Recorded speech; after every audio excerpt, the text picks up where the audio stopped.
Long ago, in the heart of ancient Egypt, a man chosen by God rose to challenge the might of Pharaoh. His name was Moses, a prophet, a leader, a servant of the Most High. Born a Hebrew but raised in the royal courts of Egypt, Moses' life was marked by divine purpose from the very beginning. After witnessing the suffering of his people, the Israelites, under the cruel hand of slavery, Moses fled into the wilderness. There, in the silence of the desert, God spoke to him from a burning bush and gave him a mission to return to Egypt and lead his people to freedom. Moses obeyed. With his brother Aaron at his side, he stood before Pharaoh and declared, "Let my people go." But Pharaoh's heart was hard. He refused again and again, and Egypt was struck with 10 terrible plagues, signs of God's power and judgment. Finally, after the death of the firstborns in Egypt, Pharaoh relented. The Israelites, hundreds of thousands of men, women, and children, began their journey out of bondage. But their freedom was short-lived. Pharaoh, filled with rage and regret, changed his mind and gathered his army, horses, chariots, and soldiers, to chase them down. The Israelites, trapped between the Red Sea in front of them and Pharaoh's army behind, cried out in fear, but Moses stood firm. Then, in one of the most breathtaking miracles in human history, God commanded Moses to stretch out his hand over the sea. As he obeyed, the waters parted. Towering walls of water rose on each side, creating a dry path straight through the sea. The Israelites walked across in awe, step by step, guided by the pillar of cloud by day and fire by night.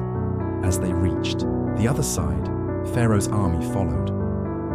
But when the last Israelite had set foot on dry land, Moses stretched out his hand once more, and the waters crashed down, swallowing the mighty army in an instant. The Israelites were free.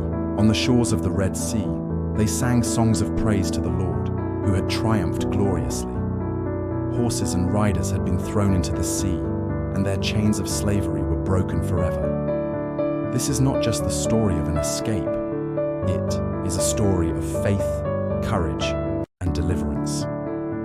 Moses, a humble man with a stutter, became a fearless leader by the power of God, and through him, a nation was born, a people set apart, led not by a sword, but by the promise of a land flowing with milk and honey. The crossing of the Red Sea is far more than just an epic moment in ancient history. It is a powerful symbol of freedom, faith, and the transformative power of God. For generations, this story has spoken to the hearts of people across the world, not only as a tale of deliverance, but as a reminder of what it means to trust in something greater than ourselves. At its core, this event represents liberation from bondage. The Israelites were once slaves, oppressed, forgotten, and voiceless. But through Moses, God heard their cries and acted on their behalf. The Red Sea became the turning point where they left behind their chains and took their first real steps as a free people. For many, this moment is seen as a symbol of God's desire to rescue his people from any form of slavery, whether physical, emotional, or spiritual. The story also reveals the importance of faith during fear. Standing before the sea, with Pharaoh's army charging from behind, the people were terrified. They doubted, they complained, and they questioned whether they should have left Egypt at all. Yet Moses told them, "Do not be afraid. Stand firm, and you will see the deliverance the Lord will bring you today." When Moses raised his staff, he showed us that faith requires action, even when we cannot see the way ahead. In a spiritual sense, the Red Sea crossing has also been seen as a symbol of baptism, a passing from death to life, from slavery to freedom, from the old life into the new. Just as the Israelites walked through the waters and emerged as a new nation, believers today understand this story as a metaphor for leaving behind the past and stepping into God's promises. Moreover, the destruction of Pharaoh's army in the sea shows that evil and oppression do not have the final word.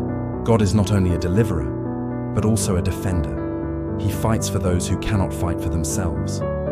The Red Sea reminds us that God makes a way when there is no way, and that nothing, not even the sea, can stand in the path of his plan. In every age, this story echoes a simple truth. Freedom is possible, but it often requires courage, obedience, and trust. Moses and the Israelites remind us that when we walk in faith, even the impossible can be overcome.